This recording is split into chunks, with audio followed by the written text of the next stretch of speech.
Thank you, Rahul. I think 99.9% people in this room they do understand English. लेकिन मैं हिंदी में बात करूंगा। तो पहला बदलाव तो यही है कि 5 स्टार होटल में एक बहुत फैंसी लंच के बीच में आज हम हिंदी में बात कर सकते हैं और आने वाले 5 वर्षों में आपको और ज़्यादा इस तरह की बातें और इस तरह के इवेंट्स देखने को मिलेंगे।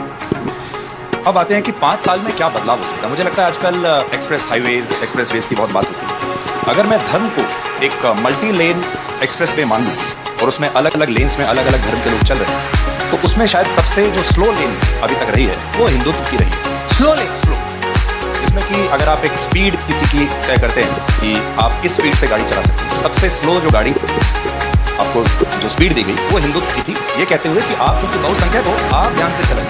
आपके बगल में जो गाड़ियाँ चल रही हैं 100-125 की स्पीड पर, वो माइनॉरिटीज़ की गाड़ियाँ हैं, उनको कहीं चोट ना लग जाए, आप ठीक से चलें, ठीक है। उसके बाद जब आप टोल देते हैं उस एक्सप्रेसवे पर, वो टोल भी शायद बाकियों के लिए फ्री है और एक जो आपकी बहुसंख्यक कम्युनिटी है वो हमेशा से ज़्यादा टोल देती हुई आई है। अब उससे हुआ ये कि 75 वर्षों में उस बहुसंख्यक कम्युनिटी के अंदर एक रोष पैदा हुआ, एक गुस्सा पैदा हुआ। अब आगे क्या होगा, मैं 3 बातें बताना चाहता हूं।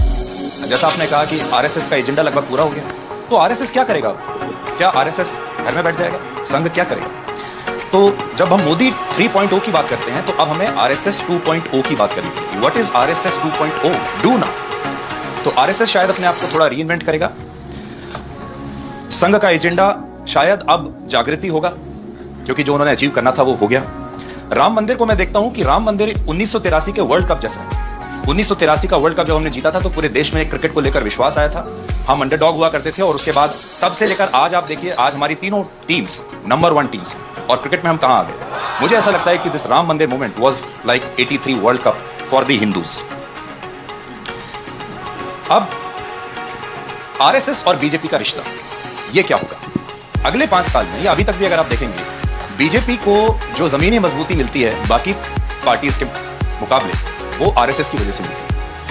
अगर आरएसएस हट गया तो बीजेपी भी वैसे ही हो जाएगी जैसी कांग्रेस या कोई और party.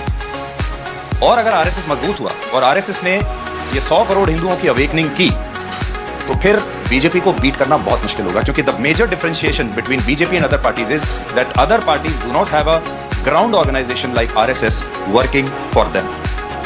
So RSS will function like a buffer. और 1 नेशन 1 इलेक्शन की जो हम बात कर रहे हैं, 1 नेशन 1 इलेक्शन से आपके जो विपक्षी पार्टियों के नेता हैं ये आलसी बन जाएंगे। लोगों को शायद बुरा लगे, लेकिन ये आलसी बन जाएंगे क्योंकि इनको हर साल 6 महीने में जो एक पावर का एक बूस्टर मिलता था पहले, कि आपने एक छोटा सा चुनाव जीत लिया, उसके बाद हवा बन गई, फिर किसी ने एक और छोटा चुनाव जीत लिया, वो हवा बन गई। वो 5 साल तक जो एक धैर्य चाहिए होता है राजनीति में, वो मुझे लगता है कि बहुत कम हमारे देश में ऐसे नेता और पार्टियां होंगी जो 5 साल बिना सत्ता के बाहर रह सकते हैं, या मे बी 10 या 15 साल भी बाहर रह सकते हैं। तो मुझे ऐसा लगा कि शायद बीजेपी हिंदुत्व को कलेक्टिवली एक अवेकनिंग का एक मोमेंट देकर अपनी तरफ करेगी, आरएसएस उसमें बहुत मदद करेगी। हमारे देश में मुसलमानों की एक्सक्लूसिव पार्टियां हैं, दलितों की एक्सक्लूसिव पार्टियां हैं, ओबीसीज की अलग से पार्टियां हैं जो सिर्फ इसी नाम पर वोट मांगती हैं। अगर ये सारे लोग एक हिंदू की तरह वोट देना शुरू कर देंगे तो बीजेपी का वोट शेयर आप समझ सकते हो कितना हो जाएगा। अगले 5 साल में इसकी कोशिश की जाएगी और शायद exclusive voting in the name of Hindutva शायद शुरू हो जाएगी। आप अभी से बदलाव देखिए, मैं छोटे छोटे बदलाव आपको बताता हूं। भजन का कितना बड़ा बाजार हमारे देश में आ गया, लोग भजन सुन रहे हैं, भजन सुपरहिट है।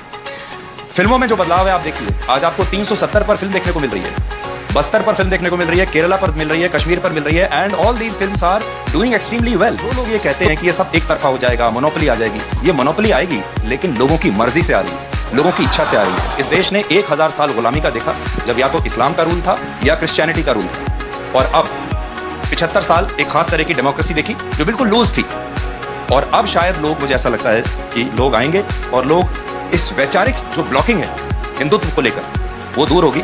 आखिरी पॉइंट मेरा ये है, जय श्री राम एक बड़ा अग्रेसिव नारा बन गया था, ये एक राजनीति से जुड़ गया था और लोग जय श्री राम जैसे ही बोलते थे आपको एक खास तरीके से देखते थे। क्रिसमस ट्री फैशनेबल है, इफ्तार अटेंड करना बहुत फैशनेबल है, लेकिन टीका लगा के कहीं व्रत पे जाना या कोई आयोजन करना फैशनेबल नहीं। शायद लोग मंदिर के बाहर जाकर टीका लगा के रखेंगे, वो जो शर्मिंदगी है वो समाप्त हो जाएगी और जय श्री राम के बाद जय सिया राम का नारा आएगा, which will be more inclusive, which would be softer, which will be applicable to all, और जिससे किसी को डर नहीं लगेगा। तो इसमें जो डर की बात है ना, कि जो जय श्री राम अगर बड़ा हो गया, या हिंदुत्व जो है अगर इकट्ठा हो गया, इस्लाम इकट्ठा हुआ, क्रिश्चियनिटी इकट्ठा हुआ, सिख इकट्ठे हुए, तो क्या हुआ?